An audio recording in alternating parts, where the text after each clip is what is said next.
In the 4th century, as the Roman Empire consolidated its power, a decision was made. Bishops gathered at the Council of Nicaea to standardize belief.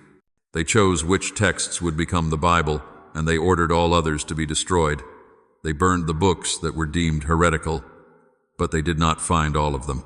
For 1700 years, one of those forbidden books was kept hidden, copied in secret by monks in a remote Ethiopian monastery, safe beyond the reach of the empire. In 2023, that book was found, and what it says is exactly why they tried to burn it. We are going to show you the words they tried to destroy. Subscribe now and like this video so you do not miss this investigation. The air is thin in the remote highlands of northern Ethiopia, a place where the mountains seem to scrape the floor of heaven. In this vast landscape of layered stone and deep chasms, ancient monasteries cling to the cliffsides. They do not sit upon the rock, they appear to grow from it, suspended between the earth and the sky. They are nests of faith, built centuries ago by men seeking solitude and proximity to God. It was in the late months of the year 2023 that a man arrived at the foot of one of the most remote of these, the monastery of Gundagund. His name was Dr. Alame Hubizun. He was a man of medium height, with a careful demeanor and eyes that held the patience of his profession. He was a paleographer from Addis Ababa University, a man who studied the past by the shape of its letters.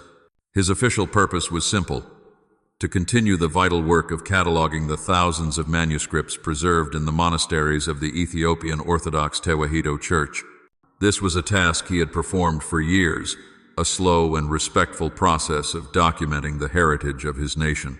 But this journey was different. This was not a routine expedition. Dr. Hubizun carried a weight with him that his colleagues did not, a story that had settled deep within him. Years ago, while cataloging a smaller church archive, he had sat with a dying monk. The old man's voice was a dry whisper, like parchment itself. He spoke of Gundagund, and he spoke of a rumor, a story passed down not in official histories, but from one guardian to the next. The monk spoke of a text, a special codex that was older than the church. He said it held words that were not meant for the crowds, but for the inner circle. The story had never left Dr. Hubizun. He had dismissed it at first as folklore, a pious legend. But the rumor persisted, a quiet echo in the halls of his mind. Now, standing at the base of the cliff path, he looked up. The monastery was distant, a collection of small stone buildings balanced impossibly above him.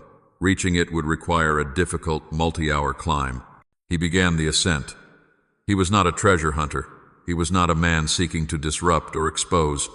He was a devout son of Ethiopia, a man who understood that his faith and his history were one and the same. He felt a profound reverence for the traditions that had protected these texts while empires rose and fell, while libraries across the world burned. If the rumor was false, he would catalog the other texts and be grateful. But if it was true, if such a manuscript existed, he prayed he would be worthy to see it. He was not seeking to possess it. He was seeking only to know if it had survived. The interior of Gundagund was silent, save for the sound of the wind moving through the stone archways. The air was cool and smelled of ancient dust, beeswax, and the faint, sweet scent of incense. Dr. Alame Hubizun was led to the monastery's small, dark library, a room built into the heart of the rock. There, he met the guardian. His name was Father Gebre. He was an older man, his face a map of devotion and sunlight, his eyes deep and watchful. He was the keeper of the keys, the abbot of this remote place, and the guardian of its textual treasures. He greeted Dr. Hubizun with a formal, reserved courtesy. He had seen men from the city before. He knew that some came with promises, only to leave with Ethiopia's heritage, which would then appear in foreign museums. His primary duty was not to scholars, it was to God, and to the protection of the objects in his care. Father Gebre tested the paleographer. He did not ask direct questions about his intentions. Instead, he asked about his family, about his faith, about his teachers at the university. He observed Dr. Hubizun's hands, how he handled the texts. He was watching for the telltale signs of greed, of ambition, of the profane curiosity that he so distrusted. Dr. Hubizun understood this dance. He answered with honesty and humility. For several days he did exactly as he had promised.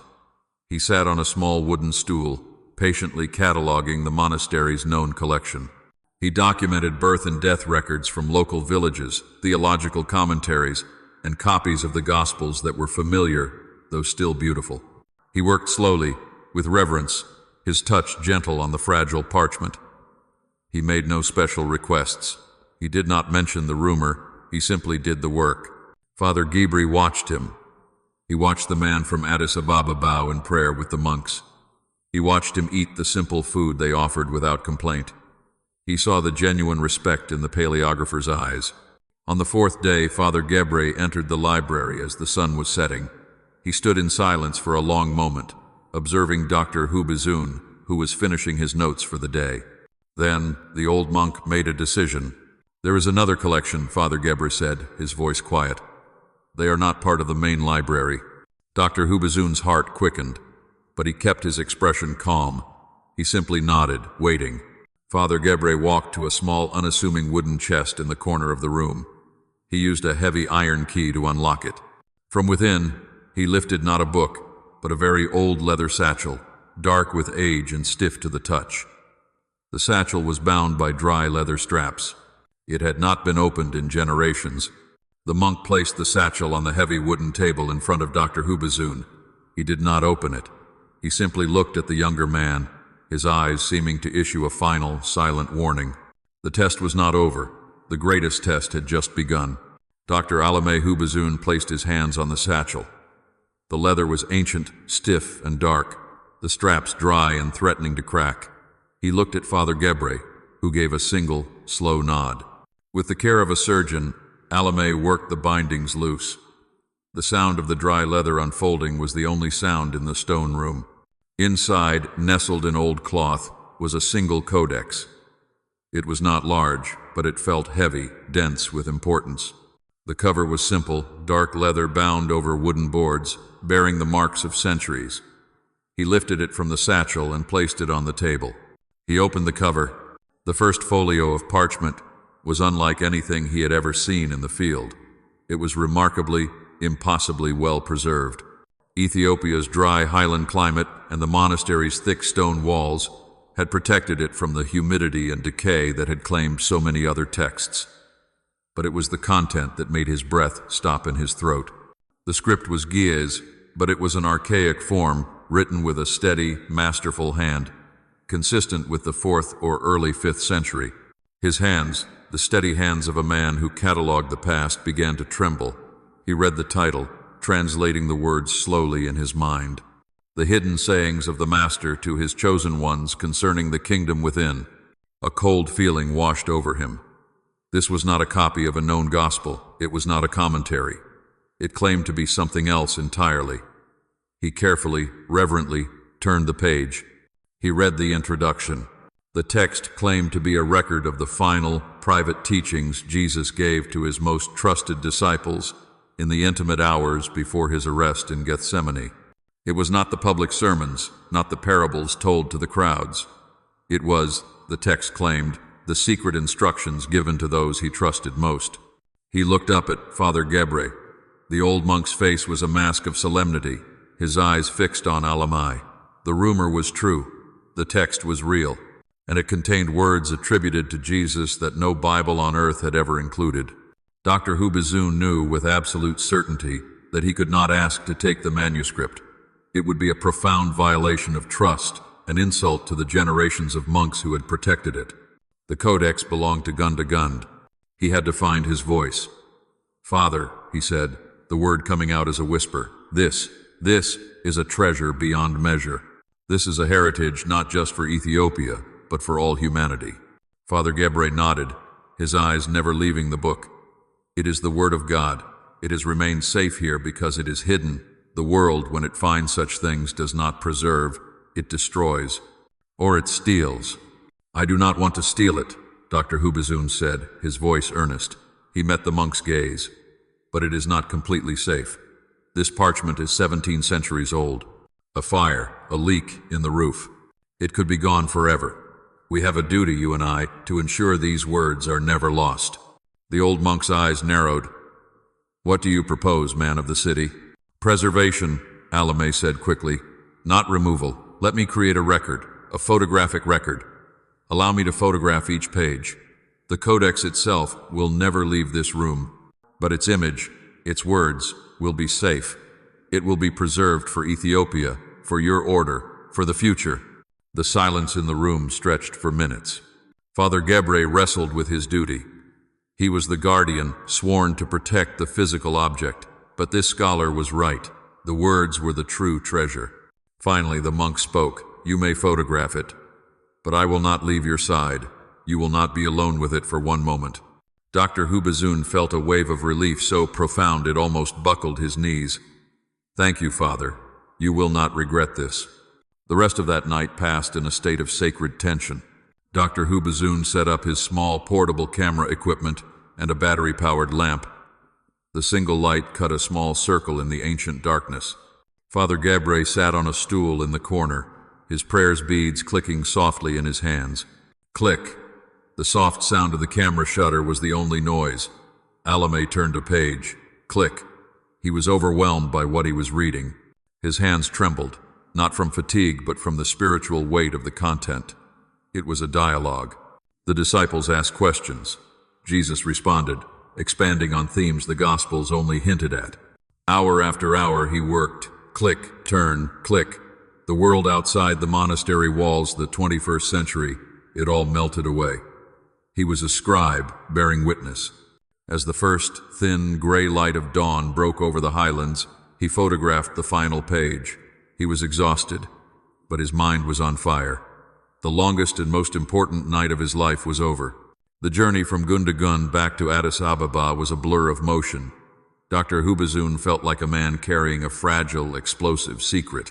He protected the digital memory cards as if they were the Dead Sea Scrolls themselves. He did not go to his office at the university. He went to the one man he knew would understand both the historical significance and the spiritual weight of the discovery. He went to the home of his mentor, Dr. Ephraim Isaac. Dr. Isaac was a lion of Ethiopian academia, a founder of the Institute of Semitic Studies and one of the world's most respected experts in Ge'ez. He was an elder statesman of history, a man whose wisdom was sought by scholars globally. He welcomed Dr. Hubazoun into his study, a room lined floor to ceiling with books. He saw the profound agitation in his former student's eyes. Alame, he said, his voice calm. You look like a man who has just seen a vision. Perhaps I have, Doctor, Alame replied. With trembling hands, he connected his computer to a large, secure monitor. He opened the high-resolution photographs. The first page of the codex, the title, filled the screen. Dr. Isaac put on his reading glasses and leaned forward. His breath stopped. He was silent for a very long time. He did not speak. He simply motioned for Alame to scroll. Page after page, the old scholar read, his eyes scanning the ancient script, his lips sometimes moving, translating the words soundlessly. After nearly an hour, Dr. Isaac finally sat back in his chair. He removed his glasses and rubbed his eyes. He looked not at the screen, but at his student. The linguistics, he said, his voice thick with awe. This is a translation, the grammar. There are constructions here that are not natural to Ge'ez. They suggest the scribe was working from a Greek source, and that Greek source, he paused, was almost certainly based on an Aramaic original. It follows the same transmission pattern as the canonical Gospels. And the date, Professor? Alame asked, his voice barely a whisper. The script is early Aksumite. My preliminary assessment, Dr. Isaac said, is that this translation was made in the 4th or early 5th century, right in the immediate aftermath of the Council of Nicaea. The significance of that date hung in the air, the moment when Christian doctrine was being standardized, the moment when other voices were being silenced. What you have found, Alame, Dr. Isaac said, placing his hands on the desk, is a vision of Jesus' teachings that the architects of institutional Christianity chose not to preserve. This is the version that did not win the political and theological battles of the 4th century. It was not made orthodox. It was made hidden. News in the small, specialized world of Semitic paleography travels not like a storm, but like the changing of barometric pressure. It is a subtle shift, a feeling in the air, long before the thunder arrives.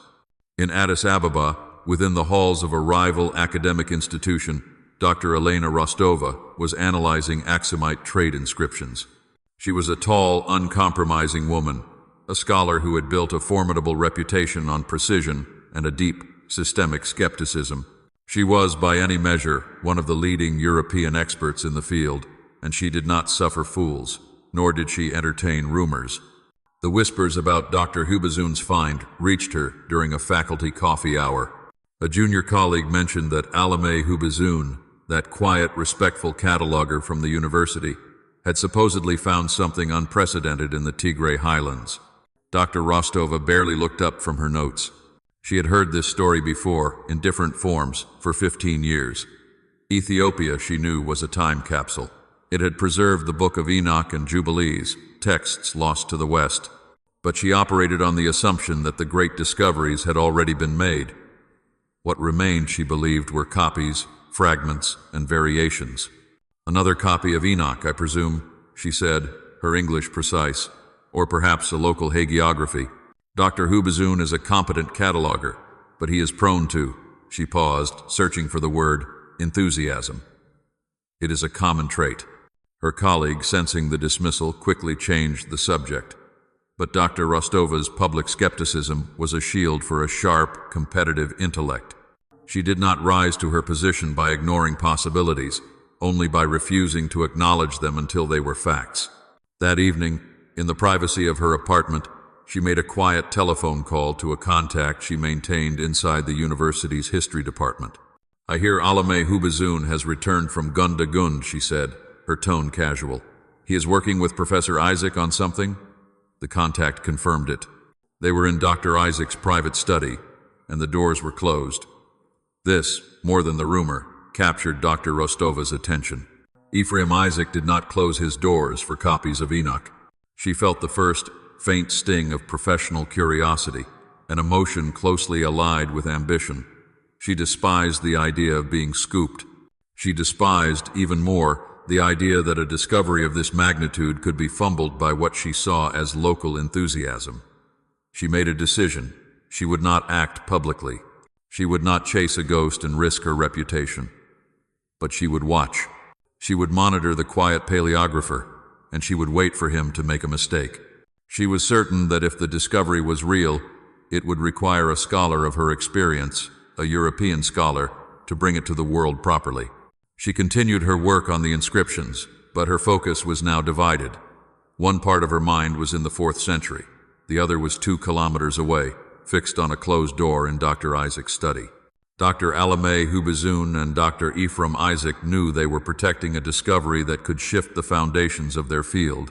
They worked with extreme care, moving the digital photographs onto a single, secure, offline computer system in Dr. Isaac's office.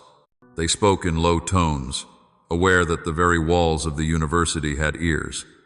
They brought in only one other person, a trusted graduate student named Samuel, known for his skill in digital image cataloging. Samuel was young, brilliant, and deeply impressed by the magnitude of the secret he now shared. He was precisely the wrong person to keep it. He did not mean to cause harm. He was simply overwhelmed. Working late one night, cataloging the images of the folios that spoke of Mary Magdalene, he felt a powerful urge for validation. He needed someone else, someone in his academic generation, to see what he was seeing. He convinced himself it was not a breach of trust, but an academic inquiry. He extracted 2 of the lower resolution images, one of the title page, "The Kingdom Within," and one of a single, remarkable passage. He uploaded them to a private, invitation-only forum for graduate students of ancient linguistics, a place where they debated textual variants. He posted it with a simple, anonymous caption, "Ge'ez manuscript, source unknown, thoughts on the dating?" The forum was not as private as he believed. A journalist who specialized in religious artifacts had, years prior, gained access using a university email. The journalist saw the post. He did not recognize the script, but he recognized the potential of the story. He sent the images to a biblical scholar in Germany. The scholar's reply was instantaneous and electric. Within hours, the story was on a major academic blog. By the next morning, it was on the front page of news aggregators around the world. The headlines were sensational. Exactly what Alamé had feared. Lost gospel discovered in Ethiopian monastery, Jesus' hidden words revealed. The explosion was immediate. The university switchboard was overwhelmed. The Patriarchate of the Ethiopian Orthodox Tewahedo Church issued a confused and concerned statement, declaring they had no knowledge of any such text. At the Vatican, the press office spokesman gave a famously cautious response. "We are aware of the rumors," he said, "and we await with interest any forthcoming scholarly analysis." The Church has a long and stable tradition. That no comment was interpreted as a sign of deep concern, and the story's velocity doubled. In her apartment, Dr. Elena Rostova awoke to a flood of messages. Her contact had sent her the link to the public blog. She clicked it, her heart pounding with a sudden, cold dread. She saw the images. They were the same low-resolution files Samuel had posted, but they were enough. Her skepticism did not just evaporate, it shattered. This was not a copy. It was not a hagiography. The archaic letter forms, the unique phrasing, the very title. It was authentic. She recognized instantly the linguistic markers Dr. Isaac must have seen. It was a 4th century translation of a much older text. And she, Dr. Elena Rostova, had dismissed it.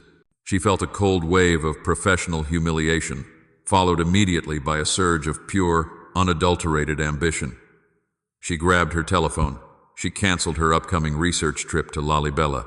She booked the first available flight on a small charter plane toward the highlands.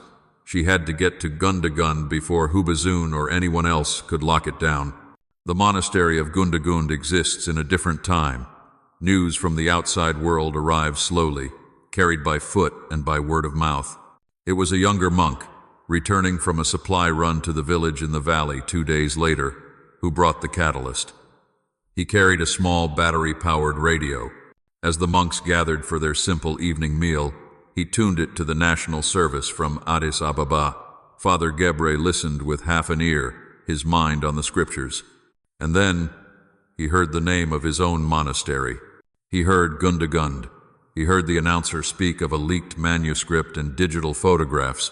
And then he heard the name that had become for him a symbol of trust, Dr. Alamé Hubazun. The old monk's blood ran cold. He did not feel anger at first. He felt a profound physical sickness, a hollowness in his chest. He had taken the man from the city into his trust. He had overruled the caution of his ancestors, the sacred duty passed down for over 1,000 years to keep the text hidden. He had allowed the photographs, believing the scholar's promise of preservation.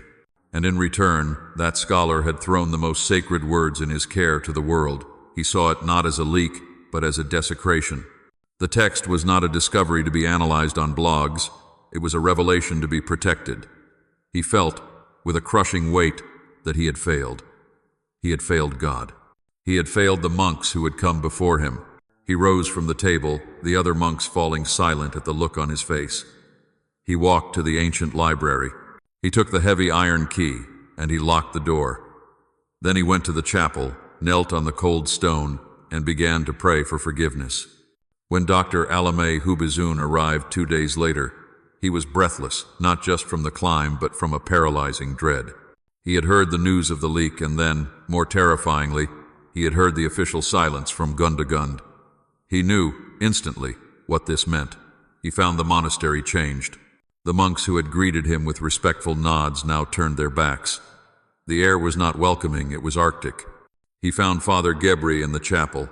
"Father," Alamai said, his voice cracking. The old monk did not turn around. "You broke your word." "Father, it was not me," Alamai pleaded, stepping forward. "It was an accident, a student. I never intended, I swear to you." "An accident," Father Gebre finally said, turning. His eyes were not angry. They were filled with a deep, sorrowful judgment that was far worse. "You took the light from its lamp, and you dropped it in the street. You promised preservation. Instead, you gave it to the world. And the world, which only knows how to trample, is now coming for it. The rumors are already in the village." "Please, you must let me explain." "I can fix this," Alamé said. "Fix this?" Father Gebre repeated, his voice rising for the first time. "You cannot make the world unsee what it has seen. You have endangered this house. You have endangered the text." He pointed a steady finger toward the library. The library is locked. The text is secure. You are not welcome here, Dr. Hubiz. You are not welcome here. Alame felt the weight of the monk's words like a physical blow. He was cast out. He was a scholar, but he was also a man of deep faith, and he had just committed a profound sin against the trust of his own tradition. He backed out of the chapel, his apologies dying in his throat. He did not leave the monastery. He could not. He walked to the heavy wooden door of the library. It was locked, just as the monk had said. He sank to the ground, his back against the cold stone, and Saturday he would not leave. He had to undo what he had done, not just for the sake of the manuscript, but for the sake of his own soul. Dr. Alame Hubizoun remained outside the locked library door for the rest of that day. He sat on the cold stone floor, his back against the ancient wood, in a state of quiet vigil. Monks passed him, their robes whispering over the ground. They offered him no comfort, but also no scorn. He was simply a presence, a man in disgrace, waiting for a judgment that was not his to demand. The shame he felt was profound, a heavy cloak. He had not only failed his mentor, Dr. Isaac, but he had failed this sacred place. He had brought the noise of the outside world to their silent sanctuary. As evening approached, Father Gebra emerged from the chapel. His face was etched with fatigue and sorrow. He stopped when he saw Alame, his expression unchanging. Alame slowly rose to his feet, bowing his head. "Father," he said, his voice quiet, "I did not leave. I will not leave. I must make you understand." He explained with painful honesty what had happened. He told him of the graduate student, of the academic forum, of the naive, foolish pride that had led to the leak. "I did not betray you, Father. I was betrayed. And because of my poor judgment in choosing my assistants, I have, in turn, failed you." The old monk listened without interruption. His eyes searched Alame's face. "The world has it now," Father Gebri said, his voice flat. "It is a story for them, a curiosity. They will pick it apart." "No, Father," Alame said, stepping forward, his voice gaining a new, desperate energy. "That is not what is happening. You do not understand what they are saying." He paused, gathering his thoughts. "They are not calling it a treasure. The world you fear, they are calling it a hoax, a forgery. The news blogs and the academics who were not part of this, they are saying that the monks of Gundagund have created a lie, or that I have created a lie. They are saying it is a fake, a clever story. Your monastery's name is being attached to a fraud." This was a new, unforeseen pain. Father Geber's expression faltered. To be accused of being a thief was one thing. To be accused of being a liar, a forger of holy words, was a different and deeper wound. It was at that moment that a new sound interrupted the ancient silence of the monastery. It was a sound that did not belong, a rhythmic, mechanical beating of the air. A younger monk ran in, his eyes wide, pointing to the sky. A helicopter, a large, modern machine, was setting down on a flat expanse of rock not far from the monastery's entrance. This was not a military or a medical craft. It was a private charter. Minutes later, a figure strode into the courtyard. It was Dr. Elena Rostova. She had not waited for an invitation. She was dressed in practical travel gear, her face set with a fierce, impatient determination. She was followed by a man carrying heavy equipment cases. She saw Father Gebre and Dr. Hubizoun and walked directly toward them, ignoring the other monks. "Father Gebre," she said, her English precise and loud in the quiet air. "I am Dr. Elena Rostova. I am the head of paleographic studies for the European Antiquities Institute. I have seen the images. They are a forgery." Alame started. "What? You cannot know that." "I do not know it," she said, turning her sharp gaze on him. "But that is the official consensus of my colleagues. They are calling it the Hubizoun hoax. It is a good one, they say, but the script is too clean, the claims too convenient. The world is laughing." Father Gebre, who did not understand English, looked at Alame for translation. Alame, pained, gave him the summary. The old monk's face hardened. "I have access to the finest laboratories in the world," Dr. Rostova continued, turning back to the monk. "Oxford, Zurich. I have the funding and the credentials. The only way to silence the laughter is science. Carbon dating, ink analysis. I need a sample." Father Geber's eyes turned to ice. "A sample? You would have me cut the word of God? He asked, his voice low and dangerous. Alame stepped between them. Father, she is wrong to be here, but she is right about the problem. We must prove it is real. Not for her, not for the world, but for the truth, for Ethiopia. To honor the monks who protected this, we must prove they did not protect a lie. Dr. Rostova was impatient. We need a tiny, tiny piece, a corner from a blank folio. It is the only way. No, Father Gebri said. He looked at Alame, his gaze piercing. You believe in this. You brought this storm. You will be the one to calm it. He thought for a long, agonizing moment. You will not cut the text, but the binding, the leather of the cover, it is from the same animal, from the same time. You will take a small piece of the cover, and, he fixed Alame with a stare, you will go with her. You will be the guardian of this piece. It will not leave your sight. You will carry our trust again. You will not fail it. Dr. Rostova began to protest. She did not want a chaperone, but she saw the iron in the old monk's eyes. It was this, or it was nothing. Fine, she snapped. He can carry the box. But it is my laboratory, my contacts. The uneasy, desperate alliance was formed, born of betrayal, ambition, and a single fragile hope for the truth. The transition was a violent shock to the senses. One day, Dr. Alame Hubazoun was in the silent, incense-scented air of a 4th-century monastery. 3 days later, he was in the sterile, climate-controlled environment of the Oxford Radiocarbon Accelerator Unit. The laboratory was a room of bright white surfaces, stainless steel, and the low, constant hum of air filtration systems. It smelled of nothing, a purified, processed air that felt thin and wrong in his lungs. He was dressed in a blue laboratory coat, his street shoes covered in paper booties. He felt like a man out of time, a pilgrim in a land of cold analysis. In his hands he carried a small, sealed, temperature-controlled box. Inside was the tiny sample of ancient leather from the manuscript's binding. He had not let it out of his sight since leaving Gundagund. He had slept with it chained to his wrist in the hotel. Father Gebri's words echoed in his mind. You will be its guardian. Dr. Elena Rostova, by contrast, was in her element. This was her world. She moved with confidence, speaking in fluent, technical terms with the British lab technicians. She was no longer the frustrated interloper, she was the commanding scholar. The sample is organic, obviously, she explained to the lead technician. We need the accelerator mass spectrometry. I want the most precise dating you can give me. And we have a separate sample for the ink analysis, a microscopic fiber that was loose on the binding. Alame watched, silent and mistrustful, as the technician, a young woman with kind eyes, took the box. He would not let it go. I must, he said, his voice quiet. I must stay with it. The technician looked to Dr. Rostova, who sighed. He stays. It was the condition. The process began. Alame watched as the technician carefully prepared the tiny piece of leather. It was cleaned, treated, and then, in a process that felt like a desecration to him, it was converted into graphite. He watched the sacred relic of his monastery, a piece of his history, be reduced to a small pellet of carbon. He felt a deep, physical ache. It is necessary, Dr. Hubazoun, Rostova said, standing beside him. She was not unkind, merely factual.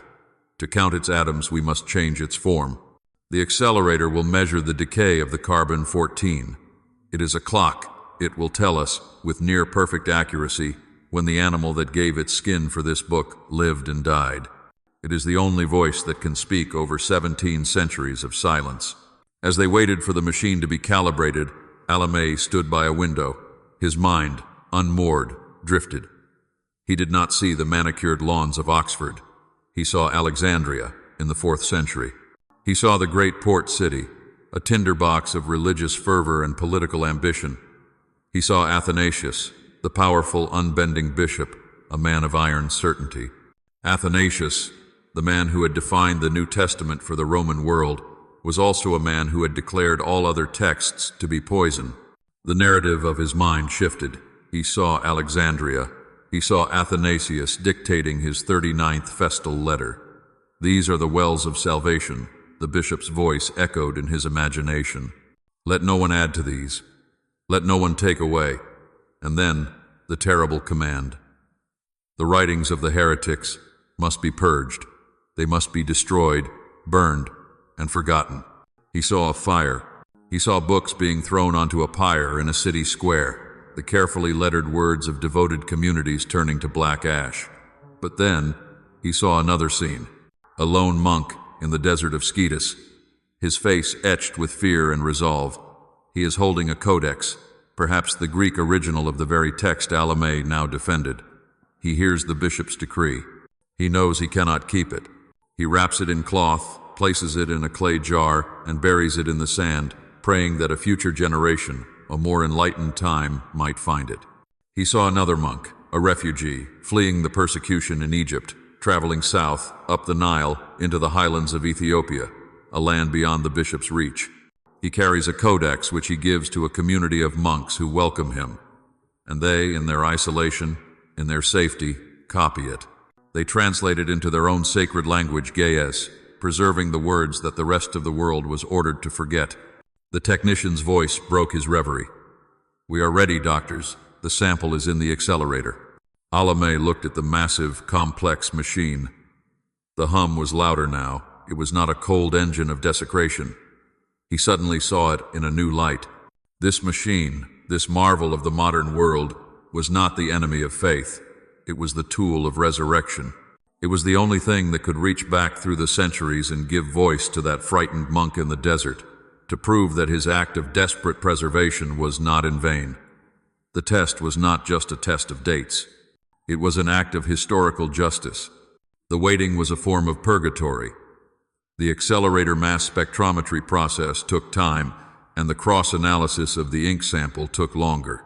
For 3 days, Dr. Alame Hubazun and Dr. Elena Rostova inhabited a small shared office at the university, a beige room with 2 desks and a sputtering coffee machine. The silence between them was thick, a mixture of anticipation, professional rivalry, and a strange, shared dread. What if it was a fake? What if Rostova's colleagues were right, and it was all an elaborate, embarrassing hoax? Alame prayed, his lips moving silently. Rostova reread her notes on 4th century Gnostic textual variants, her mind too agitated to rest. On the 4th morning, the lead technician, the same young woman, knocked and entered holding a thin file. She did not wear a neutral technical expression. She looked at them with a wide-eyed sense of wonder. "The results are in," she said, her voice hushed. "From the accelerator and the spectrometer. They are remarkable." Rostova was on her feet instantly. She took the file, her hands perfectly steady. Alame rose, but he could not move. He simply stood, his own hands trembling, waiting. Rostova's eyes scanned the first page. It was technical data, a column of isotope ratios and probability curves. She was silent, her face unreadable. She read it, then she read it again. "The parchment sample," she said, her voice clinical, precise. "The radiocarbon dating places its origin with 95% probability between the years 350 and 450 Anno Domini." Alame closed his eyes.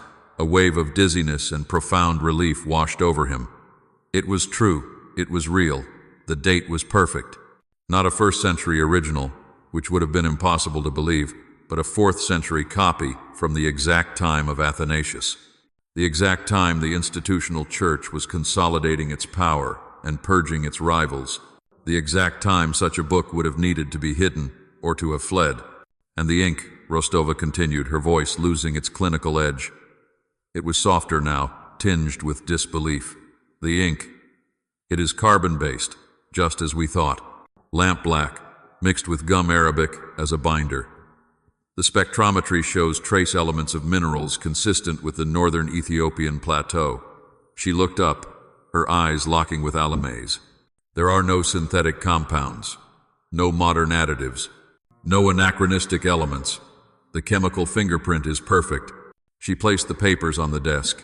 She looked at her hands, then at Alame. The fierce, competitive skeptic was gone. In her place was a scholar, a true historian, who had just been confronted with the single greatest discovery of her lifetime. "It is not a forgery," she whispered. "It is not a medieval copy. It is an authentic, ancient, 4th or 5th century manuscript. The text. The text is real. Alame finally sat down, his legs weak. He had not failed. He had not brought disgrace to Father Gebre. He had brought, with the world's help, confirmation. Rostova let out a long breath, a sound that was almost a laugh. She looked at Alame, not as a rival, not as a chaperone, but as a colleague, as the man who had been at the center of this.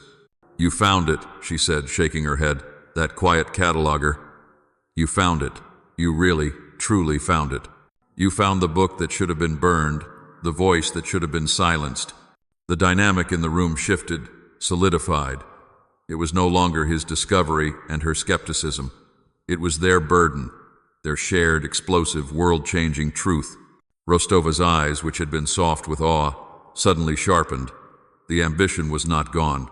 It was focused, magnified. "Well," she said, picking up the file and tapping it against her hand. "Now, the real work begins. We have to translate it, and we have to prepare for the firestorm." The return to Addis Ababa was a stark contrast to the quiet tension of the journey to Oxford. The three scholars, Dr. Alame Hubazoun, Dr. Elena Rostova, and Dr. Ephraim Isaac, were no longer a scholar, a rival, and a mentor. They were a team, bound by the irrefutable carbon-dated proof they now possessed. The scientific verdict had transformed their secret from a possibility into a profound responsibility. They established a secure translation office in the university, a room with no network access, where the high-resolution photographs were projected onto a large white wall. The ancient gaze, magnified, looked like a series of beautiful, holy instructions. Dr. Isaac, with his decades of wisdom, guided the process. Dr. Rostova provided the crucial parallels, her mind a rapid index of Coptic, Greek, and Syriac texts, including the Gnostic library from Nag Hammadi. Dr. Alame provided the heart, the deep, nuanced understanding of the Ge'ez language and the Ethiopian Orthodox tradition that had been the text's silent guardian. They began, not at the title, but with the first major discourse, a section that claimed to be Jesus' answer to a disciple's question about where God dwelled. Alame translated first, his voice soft, reading the words from the screen. "You search for God in temples and in rituals and in the words of others, but you carry within yourselves that which you seek. The kingdom is not a place you travel to, nor is it a time that will come in the future. It is a truth. It is a truth you awaken to. It is inside you." There was a long, heavy silence in the room. Dr. Rostova was the first to break it, her voice filled with an intellectual excitement that bordered on reverence. "Do you see? This is it. This is the language of the Gospel of Thomas. The kingdom is inside you, and it is outside you. But this manuscript, it is not a fragmented collection of sayings. It is a full teaching, a discourse." She pointed to the screen. "This is the core of the message that was later called Gnostic or heretical. The idea that the divine is not a distant, external authority, but an internal, present reality. A divine spark." Dr. Isaac nodded slowly, his eyes closed. "The early church was a river with many currents, Elena. This is one of the oldest. It emphasizes gnosis, which means knowledge. Not knowledge from a book, but knowledge from an internal experience, the knowing of oneself." Alame felt a complex wave of emotions. As a devout Orthodox Christian, the concept was not entirely alien. His own tradition spoke of theosis, the process of becoming divine. But this text phrased it with a radical personal immediacy. It seemed to diminish the necessity of the very institution, the church, that he loved. He looked at the words, feeling both a profound thrill and a tremor of deep unease. What did this mean for the church that had for 17 centuries protected the very words that seemed to challenge its authority? "It suggests," Dr. Rostova said, "that the primary purpose of his teaching was not to establish a new religion. It was to remind people of a truth they had forgotten about themselves." Dr. Isaac looked at his student, Alame, whose internal struggle was plain on his face. "This does not erase our faith, Alame. It enriches it. It shows us the depth of the conversation that was happening in those first centuries. Let us continue. Let us see what else it has to say." They worked late into the night, the illuminated script on the wall casting a glow on their faces. They had translated the first major revelation, a teaching that placed the ultimate spiritual authority not in the hands of priests or in the stone of temples, but within the heart of every human being. The translation work became their entire world. They worked for days, fueled by coffee and a shared sense of historic purpose. They translated sections on parables, on prayer, and on the nature of the world. And then they arrived at a new section. It was another dialogue, a more intimate one, described as taking place with only the inner circle present. Dr. Alame began to read the list of those in attendance. Peter is named, and John, and James, and he stopped. His eyes scanned the text, checking the word again. And Mary of Magdala. Dr. Elena Rostova sat up straight. She is listed with them, as part of the inner circle? Not just listed, Alame said, his excitement rising as he read further. She is speaking. She is an active participant. They had reached a point where Peter, according to the text, was confused by a teaching. The manuscript described his struggle to understand. Then, it described Mary speaking. Alame translated her question, a question of profound theological depth. Master, the text recorded her as asking, "You speak of the kingdom within, but the ancient prophets spoke of a coming kingdom, one of justice that will rule the earth. How are these two one? How does the truth inside us change the world outside?" The team was silent, absorbing the weight of the question. It was not the query of a simple follower, it was the query of a theologian. "What is his response?" Rostova asked, her voice hushed. Alame read, his voice trembling slightly. Jesus responds to her. He says, "Mary, you are called the one who understands. You see with your heart, and so you grasp the truth that others struggle with. The kingdom within is the seed. The kingdom of justice in the world is the tree that grows from it. One cannot exist without the other. The outer world will only change when enough souls awaken to the truth they carry within." Dr. Rostova put her head in her hands for a moment, then looked up, her eyes blazing. "This is it. This is the confirmation." She began pacing the small office. "This is the woman the Gospel of Philip calls the companion.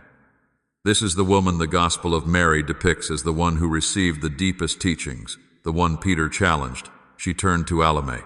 "This new text, this Ethiopian manuscript, is an entirely independent tradition from the Egyptian Coptic texts, and it corroborates them.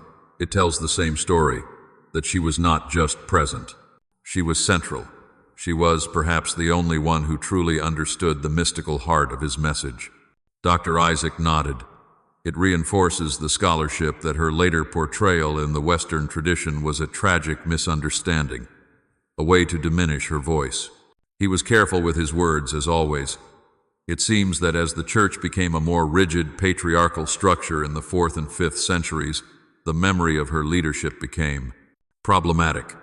Texts like this one, which portrayed her as a preeminent apostle and a spiritual leader, had to be set aside. They had to be hidden. Alame looked at the screen, at the beautifully written Ge'ez script that formed her name. The monks of Gundagund, by copying this text, had preserved a truth that the rest of the world had been ordered to forget. They had not just saved the words of Jesus. They had saved the voice of Mary Magdalene, the apostle the text called the one who understands. They had been translating for more than 2 weeks when they reached the final sections of the manuscript. The tone of the text shifted, growing more somber and more urgent. It was the part of the narrative describing the final night, the hours before the arrest. The disciples, according to the manuscript, were filled with fear and confusion. They knew their master was in danger. It was Peter again who asked the question that defined the next passage. "Master," he asked, "why must you go to this end? What is the meaning of this? If you are captured, what becomes of us? What becomes of the truth you taught?" Alame, as he began to translate the response, felt a return of his deep spiritual unease. He was a man who had been raised on the core belief of the sacrifice. He believed that Jesus, through his passing, had taken upon himself the sins of the world, a divine payment that redeemed humanity. This belief was the cornerstone of his faith. His voice was steady, but his hands were not, as he translated the words from the screen. A disciple asked him, "How will your passing save us?" And the Master replied, "I do not suffer so that you need not suffer. I suffer to show you that suffering, when embraced with understanding, becomes the doorway. I do not go to this end to pay a debt. I go to show you the path. Each soul must carry its own burden, but I show you that the burden, the intersection of human pain and divine purpose, is where the true transformation occurs. The room fell into the deepest silence yet. This was not a minor difference of emphasis. This was a complete and radical reframing of the central event of Christianity. Elena Rostova spoke first, her voice barely a whisper. It is not substitution. It is exemplary. She looked at her notes, her mind working furiously. This is the theology of the mystics. He is not a substitute who suffers instead of humanity. He is an exemplar who suffers ahead of humanity to show that the divine spark, the kingdom within, cannot be extinguished by any worldly act. He is the guide, not the payment. Alame felt a profound sense of vertigo. He looked at Dr. Isaac, his face pale. "Professor," he said, his voice strained, "if this is true, what does it mean? What about redemption? What about the forgiveness of sins? The faith of my fathers, the faith that preserved this book, it is built on that sacrifice." Dr. Ephraim Isaac the elder did not answer immediately. He walked over to the projection on the wall, his hand gently touching the image of the ancient script. "Alame," he said, turning to his student, his voice full of compassion, "this does not destroy the sacrifice. It deepens it. Perhaps the meaning was never a legal transaction, a payment of a debt to an angry God. Perhaps that was how later generations raised on Roman law came to understand it." He gestured to the text. "Perhaps this text preserves an older, more mystical understanding, that the sacrifice was not a payment, but a demonstration. The ultimate act of love to prove that the Divian spark he spoke of is eternal, to show that this doorway of transformation is real, that he was willing to walk through it first, to show us that it is not an end, but a beginning." He looked at Alame. "This, my student, is why this text was hidden. This is the most dangerous teaching of all, not to faith, but to institutions. An institution can build a hierarchy on a debt paid, where priests are needed to administer the benefits of that payment. But a teaching like this, one that focuses on a personal path of transformation, modeled by a guide that places the power and the responsibility back into the hands of the individual. This, Dr. Isaac said, is the teaching that would have threatened to dismantle the empire." Alame looked at the words, the ancient script seeming to waver before his eyes. He had come to Oxford to authenticate a piece of parchment. He had returned to Addis Ababa and, in this quiet, secure room, had helped to translate a spiritual bomb. The weight of what they had found settled on him, a burden of history and of faith that was heavier than any stone. The work of translation was now a slow, meticulous journey into the very heart of the manuscript's message. The team, consisting of Dr. Alame Hubazoun, Dr. Elena Rostova, and Dr. Ephraim Isaac, had settled into a rhythm. Each word was a discovery, each sentence a potential revelation. They had navigated the profound teachings on the inner kingdom, the elevated status of Mary Magdalene, and the radical reframing of the crucifixion as an exemplary act. But as they neared the final sections of the Codex, the tone of the text began to shift. It became more urgent, more direct, and, as they would soon discover, more prophetic. They came to a passage that described the disciples gathering on a hillside, a place of quiet, away from the crowds. A disciple, identified as James, asked the question that had clearly been weighing on all of them. "Master," Alame translated, his voice low, "you have shown us the path, but you speak of leaving us. When you are gone, who will guide us? Who will keep the truth you have taught? Who will teach the people?" Alame paused, his eyes scanning the Ge'ez script. He took a long breath before continuing. Jesus' response, as recorded in the manuscript, is sobering. "I tell you a mystery. After I depart, some will claim to speak for me who do not understand my teachings. They will take my words, which are spirit, and they will turn them into stone." Elena Rostova leaned forward, her pen frozen above her notepad. The air in the small, secure office felt suddenly cold. Alame continued to read, his voice becoming a monotone, as if to distance himself from the words he was speaking. "They will build institutions in my name that contradict my message. They will create hierarchies of power when I taught that the greatest among you should be the servant of all. They will create priests and bishops to stand between humanity and God, when I taught you that God dwells within you already. They will make rituals out of what I taught as living spirit, and they will create barriers of belief, demanding that all must think the same thing. Dr. Hubazoon finally stopped, unable to continue for a moment. He was a son of the Ethiopian Orthodox Tewahedo Church, one of the oldest Christian institutions on earth. His entire life was defined by the rituals, the priests, and the bishops that this text was, with a chilling clarity, describing as a corruption of the original message. Dr. Rostova, however, was electrified. Alame, do you see? This is not just theology. This is a political statement. This is a direct, explicit warning against the very institutionalization of Christianity that began in the centuries after his passing. It is a warning against the very thing that happened at Nicaea. The author of this text, or the community that preserved it, was watching this happen. They saw the movement changing from a spiritual path to an imperial religion, and they were using the voice of their master to condemn it. Dr. Isaac, the elder statesman, spoke with his characteristic calm, but his eyes were wide. This passage explains, better than any other, why this text had to be hidden. It would have been seen as a direct attack on the authority of the bishops and the emperor. It is the voice of the opposition, the voice that lost. Alame was thinking of Father Gebre, the guardian of the manuscript. He was struck by the profound, almost painful irony. The very institution that this text warned against, the hierarchical, monastic, ritual-bound church, was the only reason these words had survived. The monks of Gundagund, in their isolated piety, had acted as a time capsule, preserving the most potent critique of their own structure. Father Gebre had protected a warning that, had it been understood, might have unmade his own world. Alame realized that their job was no longer just to translate a text. It was to reintroduce a 1700-year-old argument into the modern world. They had reached the final folios of the Codex. The parchment was slightly more worn here, the script at the very edges showing the faintest signs of age. The team worked with a sense of both anticipation and melancholy. They were about to read the end of the hidden sayings, the final words. This last section returned to the disciples' primary fear, the Master's approaching end. According to the manuscript, it was Mary Magdalene, the one who understands, who asked the final, definitive question. Alamai read, Mary asked him, "You have spoken of the cross as a doorway, but what of the resurrection?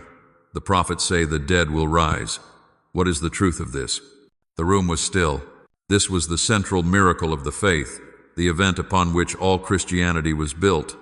Dr. Hubazoon felt his heart quicken, his faith and his scholarship balanced on the head of a pin. The Master replied, Alame translated, his voice barely a whisper, "I am the resurrection and the life. This you have heard, but you hear it as a promise for the future. You do not hear it as a statement of the present." Dr. Rostova's pen clattered onto her notebook. "My word," she breathed. The disciples were confused. Alame continued, reading the text, and asked, "But will you not be raised from the tomb, so that all may see?" And he said to them, "I am the resurrection, not I will be resurrected. He who understands this saying will never taste the final end. For I am not speaking of the resurrection of flesh, which decays and returns to the earth. I speak of the resurrection of spirit, which is eternal. I speak of the awakening from the sleep of your forgetting. What you look for, the rising, has already come, but you do not recognize it. It is here, now." This was it. This was the final, most profound, and most challenging teaching. It did not deny the resurrection. It reframed it completely, moving it from a singular, future, physical event to a present tense, internal, spiritual reality. "This is the Gnostic core," Dr. Rostova said, her voice filled with academic awe. "This is the treatise on the resurrection from Nag Hammadi, but in a different voice. It teaches that resurrection is not something you wait for, it is something you realize. It is the awakening of the divine spark within. It is not about a body, it is about consciousness."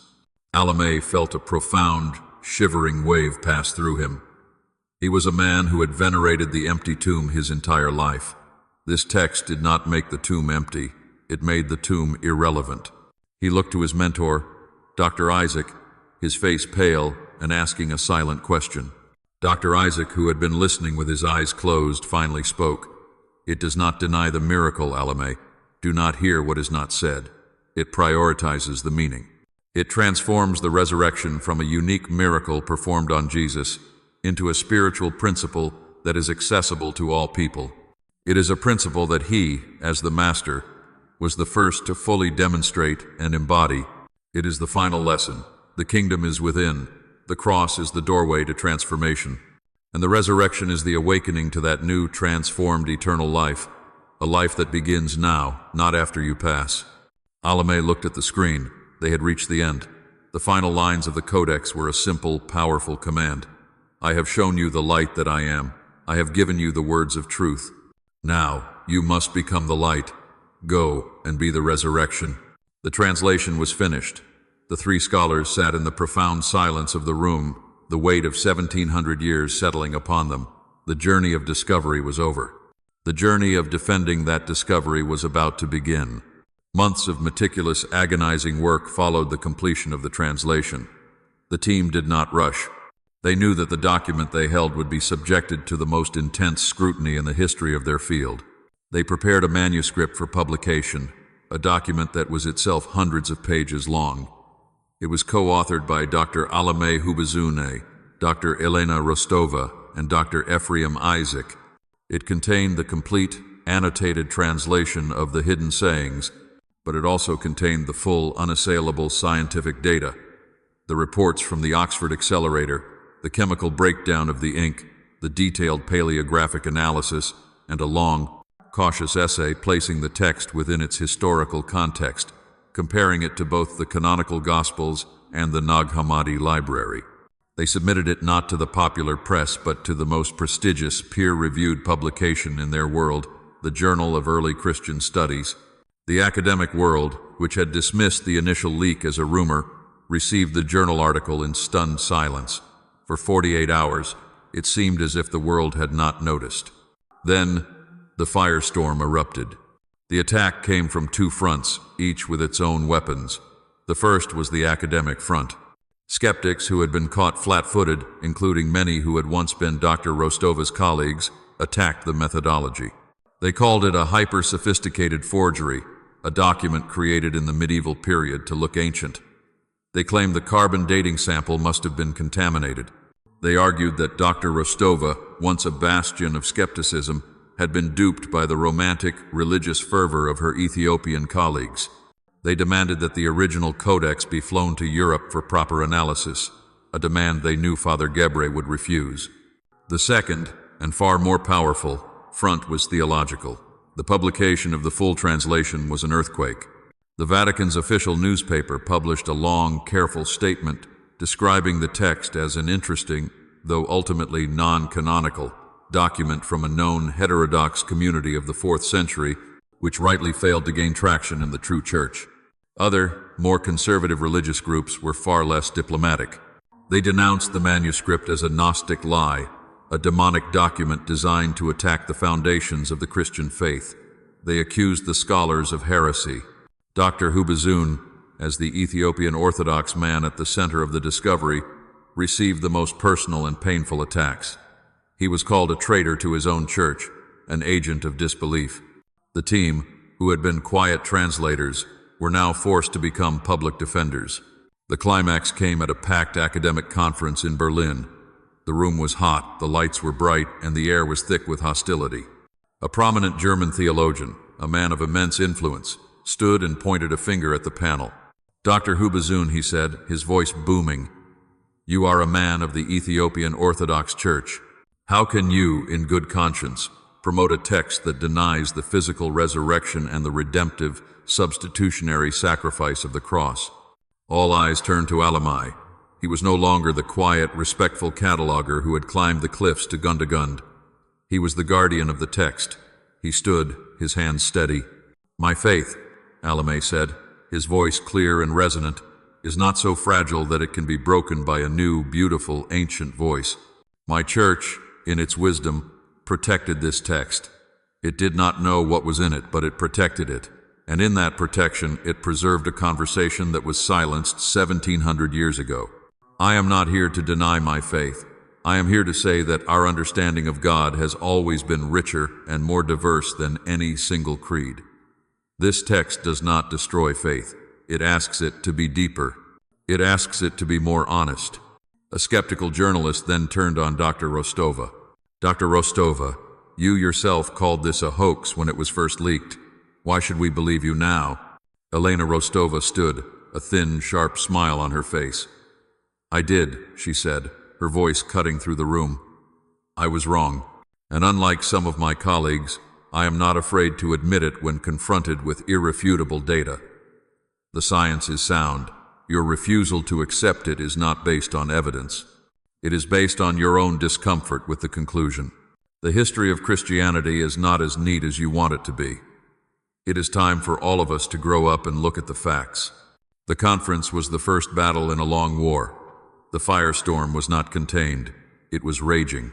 The team had unveiled their discovery, and in doing so had launched a new, global, and painful conversation about the very origins of faith. The Berlin Conference had been a battle, but the team, Dr. Alame Hubazune, Dr. Elena Rostova, and Dr. Ephraim Isaac, had won the first engagement. They had returned to Addis Ababa, not defeated but hardened. The firestorm, they realized, was not truly about their data. The carbon dating was perfect. The linguistic analysis was sound. The attacks were not scientific. They were emotional. They were not arguing against the evidence. They were, as Dr. Rostova pointed out in their secure office, defending a 1700-year-old political decision. They are not angry at us, she said, pacing the room. They are angry at history itself. We have uncovered the evidence of a trial, and we have just proven the wrong man was silenced. To understand the ferocity of the attacks, she explained, one had to understand the 4th century. One had to understand the ghosts they had disturbed. The team's narrative, in their public defense, began to shift. It was not enough to present the text. They had to explain the context of its suppression. They had to tell the story of the Roman Emperor Constantine. In the early 300s, Constantine had a vast, fragmenting empire. He was a political and military genius who saw that the old pagan gods were not enough to hold the world together. He needed a single, unifying force, and he chose Christianity.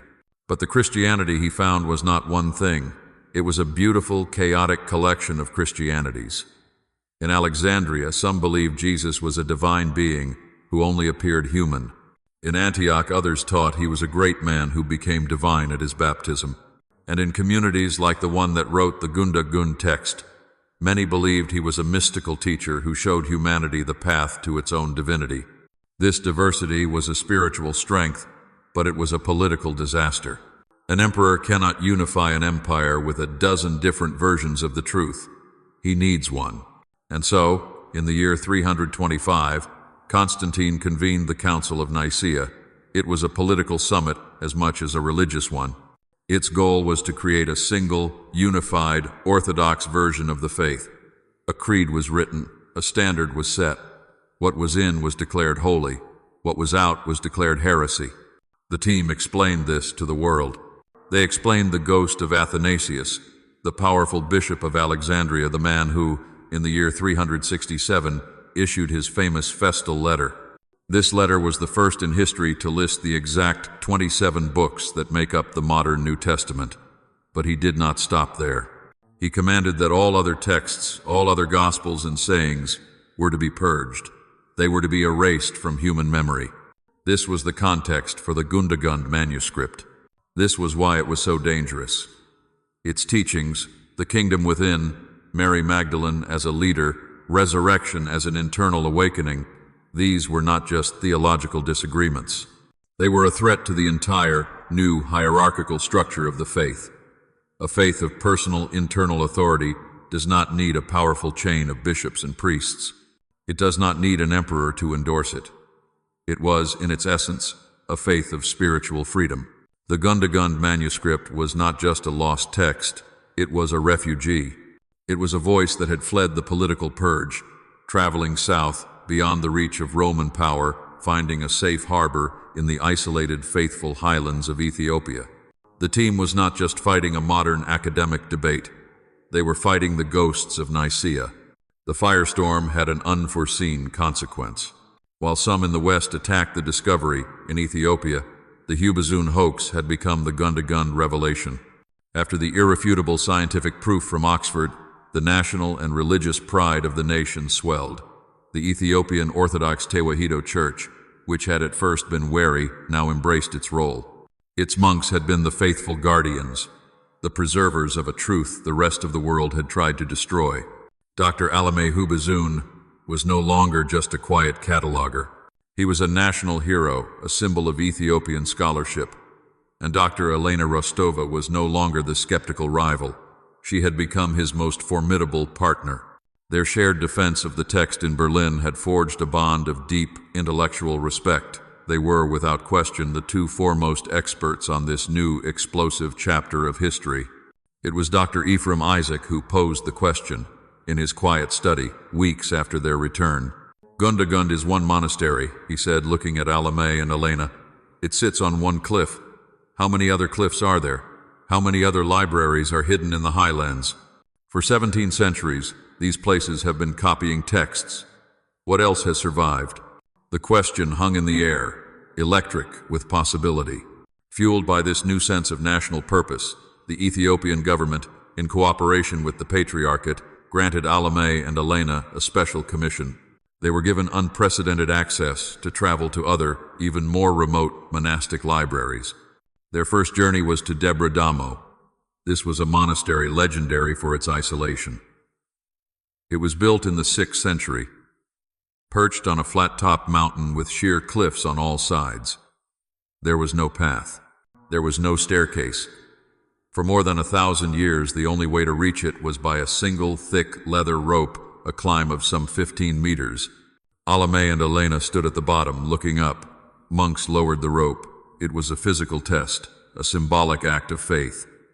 Alame went first, placing his trust in the ancient method. Elena followed, her face grim with determination. When they reached the top, they were in another world. The air was thin, the silence absolute. The monks who had heard of Alame greeted them with a solemn respect. They, too, were guardians. They were led to a small stone library, even older and dustier than the one at Gundagund. For days, they examined known texts. And then, in a forgotten chest in a corner, they found a collection of loose fragments, pieces of parchment deemed too broken to be part of a proper codex. Elena was examining a Coptic fragment, noting its similarity to the Nag Hammadi texts. Alame was looking at a Ge'ez fragment, its script different from the Gundagund text, slightly older, perhaps. He read the faded lines, translating slowly. "The Song of the Shadow," he read, his voice a whisper. "The world is the echo of a greater sound." It was not from the Gundagund manuscript. It was not from the Bible. It was not from anything he had ever seen. He felt a cold, thrilling shock. He looked over at Elena, who was absorbed in her own fragment. "Elena," he said, his voice quiet, trying to remain calm. She looked up. "I think," he said, his hand trembling as he held the small piece of parchment, "I think we have found another one." The work was far from over. It was, in fact, just beginning. But the final, crucial step of the first discovery was happening back at Gundagund. Weeks had passed. Where Dr. Alame Hubazun had once sat in disgrace outside a locked door, he now stood beside Father Gebri. And next to them, in the ancient library, was a young technician from the university, a laptop, and a high-resolution digital scanner. Father Gebre, the old monk who had feared the camera, the man who had felt so profoundly betrayed by the leak, now watched with a new, focused intensity. He was the one who, with his aged, steady hands, turned the pages of the precious manuscript for the scanner. Alame had asked him what had changed his mind. The text was hidden for 1,700 years to save it from the world, Father Gebri said, not looking up from his task. Now it must be shared to save it from time. The firestorm you brought, Dr. Hubazun, it showed me something. It showed me that the world is hungry for these words. The words are not for us alone. They are not a secret to be hoarded. They are a message to be given. We were the guardians. Now we must be the messengers. The Gundagund revelation was being digitized. Every page, every letter was being uploaded to a secure server to be shared with scholars and the world for free. The text was no longer a hidden refugee. It was a public testament. The final scene of this chapter of their lives took place back in Addis Ababa, in Dr. Ephraim Isaac's study. The three of them, Alame, Elena, and Dr. Isaac, were looking at the newly launched web archive. They could see scholars from around the world logging in, downloading the images, beginning their own translations. "They still call us heretics, some of them," Elena said, a small, wry smile on her face. She had in this journey found a respect for these men of faith that she never thought possible. "They accused us of destroying faith," Dr. Isaac said, his voice calm and full of wisdom, "but new knowledge does not destroy faith. It only destroys certainty. And certainty, my friends, has always been the greatest enemy of truth." Alamai looked at the screen, at the words he now knew by heart. "The kingdom is within you. The cross is a doorway. The resurrection is an awakening. It does not ask us to leave our churches," he said, thinking of Father Gebre. "It asks us to remember what a church truly is. It is not a building of stone or a hierarchy of power. It is a gathering of awakened hearts." The camera of the mind pans back. It sees the ancient monastery on the cliff, the sterile lab in Oxford, the firestorm in Berlin, and the quiet digital light in the study in Addis Ababa. The story of early Christianity, they now knew, was never a monologue dictated by a single, orthodox voice.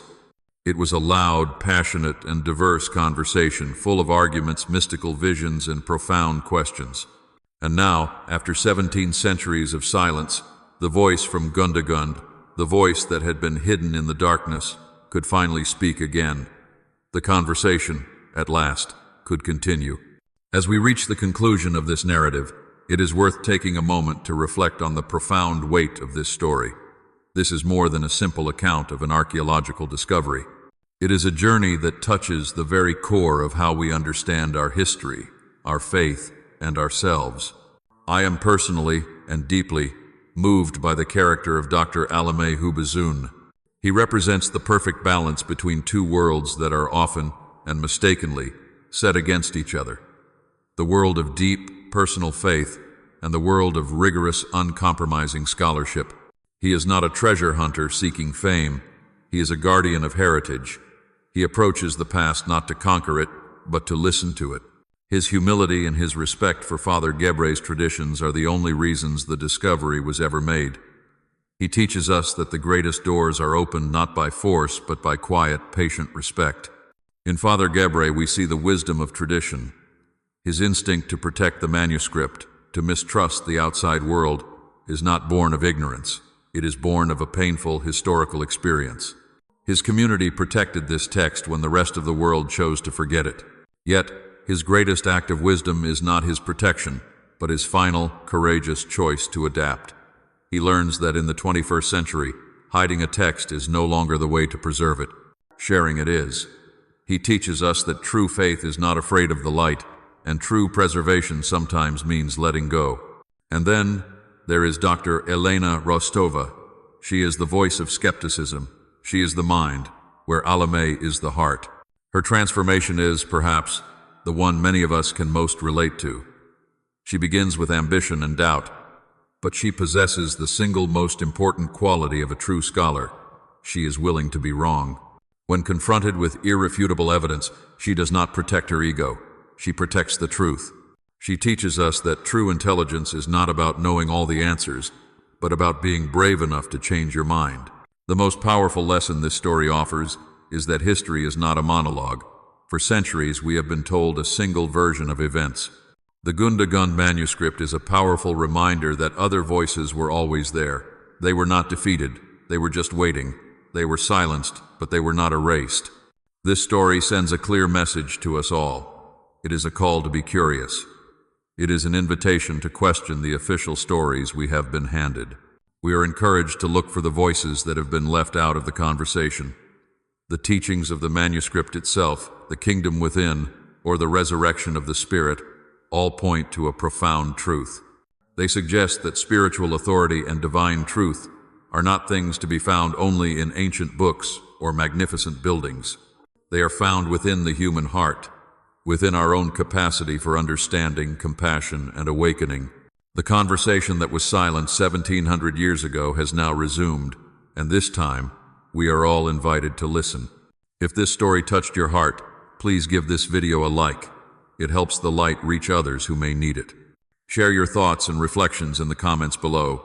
I would love to hear what part spoke to you most.